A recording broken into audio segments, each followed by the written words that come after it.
What I'm going to show you right now is really how to make every adversity and every challenge actually work for you and use it as a stepping stone for greater success and abundance. Would you like that? All right, cool. A lot of times people get sad or upset when things happen that do not align with their preferences. For example, there might be disappointment in your life, your business. You might have some sort of tragedy. You might even have a crisis. Lord knows I had. When these things happen, most of the time, you start to feel some sort of negative emotion. Now, here's the thing about negative emotion. All it means is that life is not conforming to your preferences. So we all have these preferences, the way we would prefer things to happen, the way we would prefer life to work out. You would prefer that you had a lot of money. You would prefer that you were in better shape. You would prefer that you accomplished a goal. You would prefer that shorty didn't leave you. These are just all your preferences. And when life does not conform to your preferences, we call them tragedies, disappointments, or crisis. And these cause negative emotion. Are you guys following me right now? This is very important. Here's what you need to understand.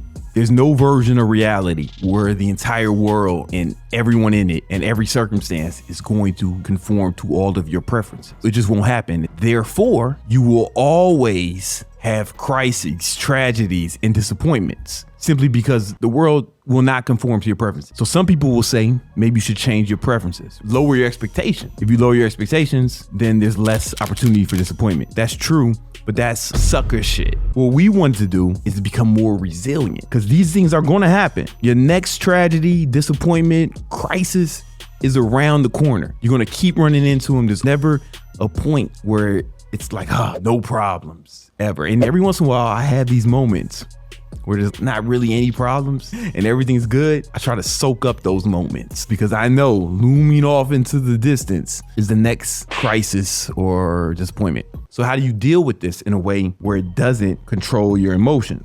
Because negative emotions is not what we want. Like everybody wants to be happy or happier. You prefer to be in a good mood. So what we want to do is when life does not conform to our preferences, what we want to do is instead of looking at it like it's a tragedy or a crisis or disappointment, we want to look at it like this is a opportunity. Opportunity for what, might you ask? This is an opportunity to practice virtue. What kind of virtue? Let's say someone crosses you. You might get mad and pissed initially, but what I do is I reframe it as an opportunity to practice forgiveness or an opportunity to practice patience. For example, maybe 2 weeks ago, I was flying from Atlanta to Miami. It was an early flight and it was first class and all that shit. And I get to the gate and they just closed it, right? Thought I had enough time, but they just closed the gate.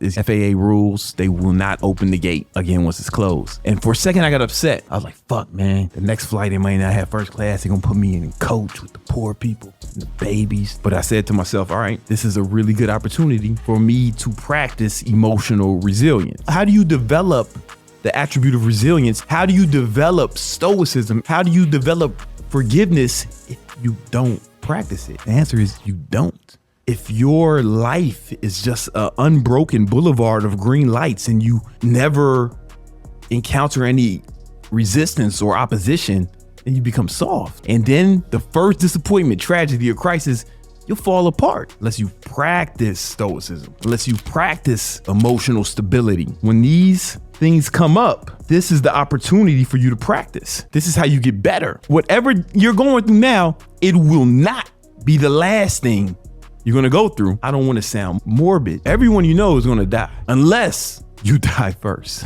Everything is temporary. Nothing lasts forever. There's a lot of tragedy on the horizon. How are you gonna deal with that if you can't deal with traffic, if you can't deal with the little things or anything that comes up? When you reframe these things as opportunities to practice these attributes that make you stronger, for me, it takes away a lot of the negative emotion and I get a little excited about it. Like, all right, it's an opportunity for me to practice patience.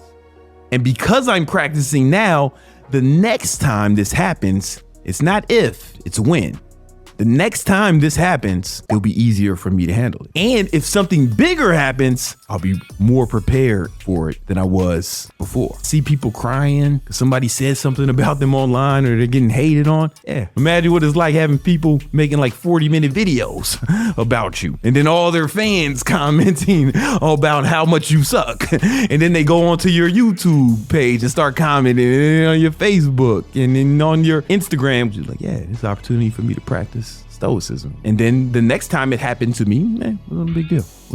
I was able to handle it a lot better. To the point now, it's like, it's not really nothing, right? But I wouldn't be that strong had I not met that resistance and took it head on and embraced it. Growing up in Chicago, man, I'm just putting in my face and shit, right? Because of that, like, some of the little shit, traffic, is not something I'm gonna cry over. I don't say that to say I'm better than you or better than anyone else. I say that to say, listen, if you start viewing these things as opportunities to get stronger, you're gonna get significantly stronger. So in closing, step 1, realize that life will never conform to all your preferences. Other humans will never conform to all your preferences. So the fact that you even desire it is childish. And then 2, look at that as opportunity to practice an attribute, to practice a trait that will be advantageous for you going forward, to practice the kind of traits that you want to teach your children. It'll take a lot of the negative sting out of these. You'll be able to be calmer and then not necessarily happy it happened, but you'll be able to see a silver lining in it. When my father killed himself, I experienced some negative emotions, but I definitely looked at, all right, now's the time to show what I'm made of. And now it's time to step up. That's how you find out who you are, what you're made of in the face of adversity. So I implore you to face it head on and embrace it. You don't have to go looking for it. And I'm not saying you can't be upset initially,